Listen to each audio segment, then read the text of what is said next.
Nigerian artisans. You can't live with them, you can't live without them. To everyone who's been scorned in one way or the other while dealing with a Nigerian artisan, this conversation is dedicated to you. Now, our question on Street Voices today is, what are your experiences dealing with a Nigerian artisans? Or do you think Nigerian artisans are losing credibility? And who would you consider the worst of the bunch? My name is Marianne, and I'll be holding down the fort right here on Street Voices. This is TV Independence. Don't go anywhere. Also, remember, you can also join in on the conversation by commenting down below. Sit right back. Don't go anywhere. Okay, tell us about your best and probably worst experience dealing with an artisan, a Nigerian artisan. 90%, no, no, let me say 90. It's 5% of them really likes to do what is in their own mind and not whatever you request for, to be sincere. They want to go it, I mean, they want to do it easy for themselves, and even if you pay them the exact money that they ask for, but they want to do something very convenient with them. Okay, I used to barb my hair one time. I used to cut my hair. I remember the first time I went to the barber shop, I told him I wanted the pattern to be very slight, like really tiny. And I was pressing my phone all through when he was barbing. When he finished and I like raised up my head, and in fact, not a bicycle, a bike can pass through the pattern. It was like probably the Red Sea pattern. Yeah, exactly. And there was nothing he can do again. It's not as if he can patch hair back, so it was very, very bad. And hairdressers, those ones are even worse, especially Yoruba hairdressers. Why? If you tell them, can I say it to Yoruba? Okay. Eba mi se kolo bye. They rather do it this way. Right? Emma, oh fine, bye. They will tell you, oh fine, you know, a mirror, oh fine. And you'll be like, who sent me a message? But they've done it already, so you just have to stand up. Why tailor? I think tailor's issues are always with size. They'll measure 10 for you, and at the long run, you'll be seeing size 12. They'll be like, I'm going to be a matisonra. Like, all those things are always frustrating at the long run, too. Okay, so a word of advice to Nigerian artisans from you now. We don't have, the truth is they don't follow advice. They'll still do whatever is in their mind. So I don't think, but please always do whatever we want, so we can always come back. But the truth is we're always still going to come back even if they're not doing it. So Okay, I've had so many experience about them. I mean, a whole lot. It wasn't pleasant. Yeah, actually. Tell us. Well, there was a time I gave a tailor my clothes, and he assured me. I gave him on Thursday, okay, and I paid for express. There's Okwa Express, our normal language, and I was supposed to use it on Saturday for a wedding, and that was Thursday. I mean, Thursday, Friday, Saturday. So he assured me he's going to do it for Friday, and I paid him.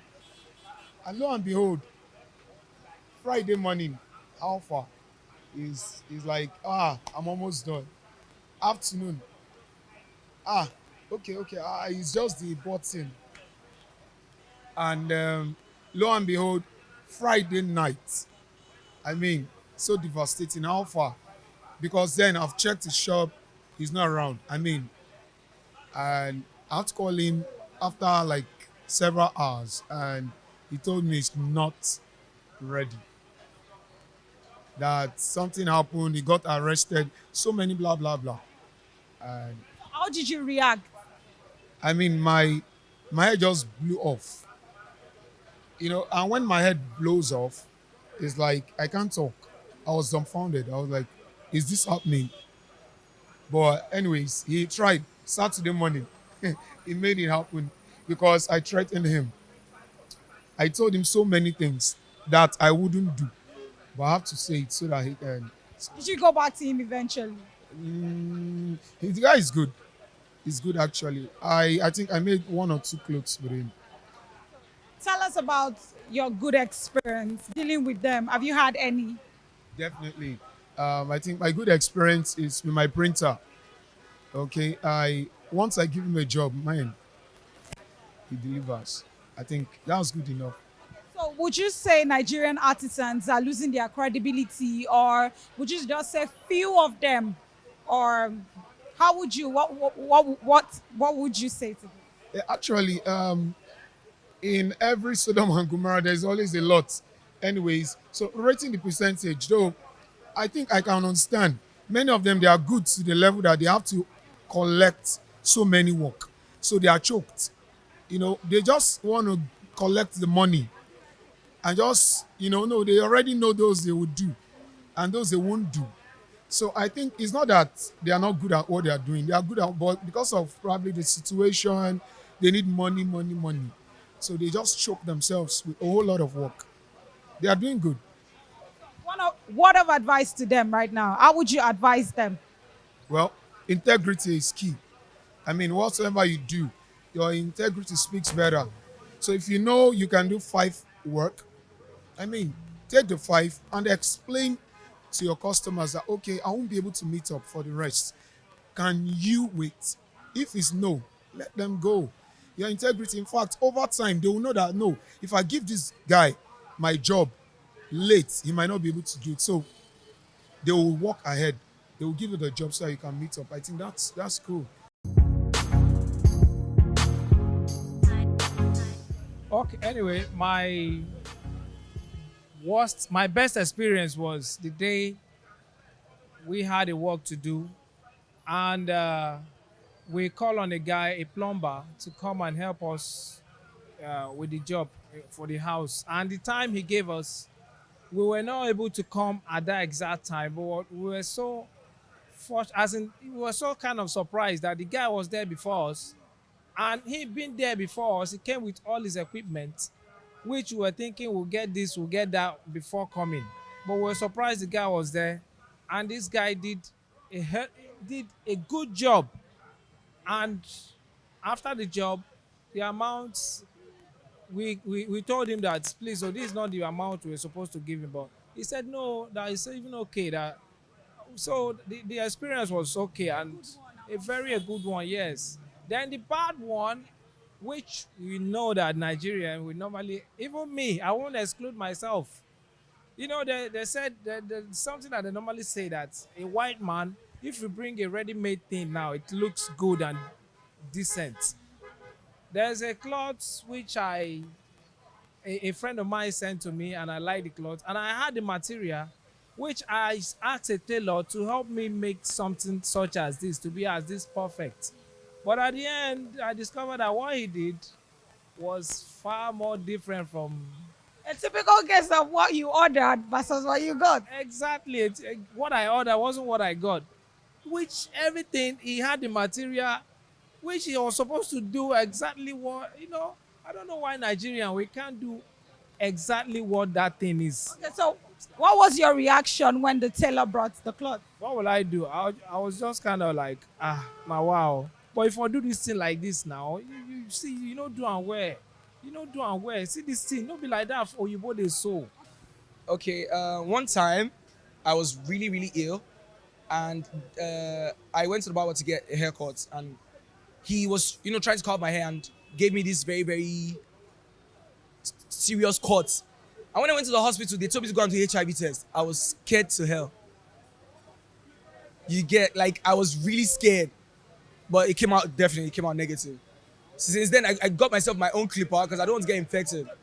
And okay, my best experience, still the same with barbers. I was going for a show. I was stranded. My hair was very rough. I had to get a fresh haircut. I just called one of my barbers who I've actually not called in a very long time, and he came through for me. Yeah, straight up. So, who would you consider the worst of the worst amongst them? Mechanics.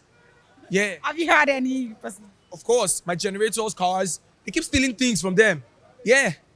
And then you give them money to help you fix something. They'll split the money in half, fix it, and then it gets damaged again in a very, very short time. So, mechanics, Mechanics need to change. they are the worst. Yeah, they need to change. What are the good and bad experiences you've had with Nigerian artisans? Well, Nigerian artisans, the good, most of them are very good at it. They are very good. No, sincerely, they are very good. Just the bad is their work ethics, number one. Then their finishing is always poor. Their finishing is always poor. Then another thing they have is you can give them money now for a job and they will not go to the site on time. They can waste time. They can delay. Those are the bad things about them. But apart from that, if they can work on those are bad areas, they are very good, honestly. Okay, have you had a personal experience Definitely. lately? I'm Tell even us having about one it. right now. Like, I have a site at Oregon right now for a new pharmaceutical store. We gave a painter, we hired a painter, he has been working. All of a sudden, we got another payment, and he did not come to site for 4 days. And the pharmaceutical store owner, gave us a time frame that we should finish this project by so time. And this painter guys didn't come to site for 4 days. We had to hire a new painter. And I told him, Mr. Man, don't worry, stay on your own. He said that he wasn't feeling okay. I said, okay, fine. But you should have communicated to us that you're not feeling fine. For 4 days, you did not come to site. You left site on Monday, we now come back on Friday. And you expect me to wait for you? It's not possible. My clients will not wait. So those are the part of the issues. Sometimes you can even pay them, they get substandard materials. Those are the part of the issues. Quality just to make money and bring it to the site and they'll tell you, oh, God, don't worry. Now this one is okay. By the time you use it, after a month or 2 or 3 months, it becomes faulty. All right, sir. So, which one of them would you say is the worst? I think those guys in furniture guys. Why? They've messed my mom up. They've messed my cousin up so many times. And I think that even there was one that worked in my two mother's house. He messed up totally. I think those furniture guys. I don't know about them, but I think they have problem. Generally, those furniture guys. No, honestly, at least they have 3, 4 different furniture guys, and they really messed up. So I think it's within that furniture area. Mechanics, they deliver on time if you are on their neck. But furniture guys,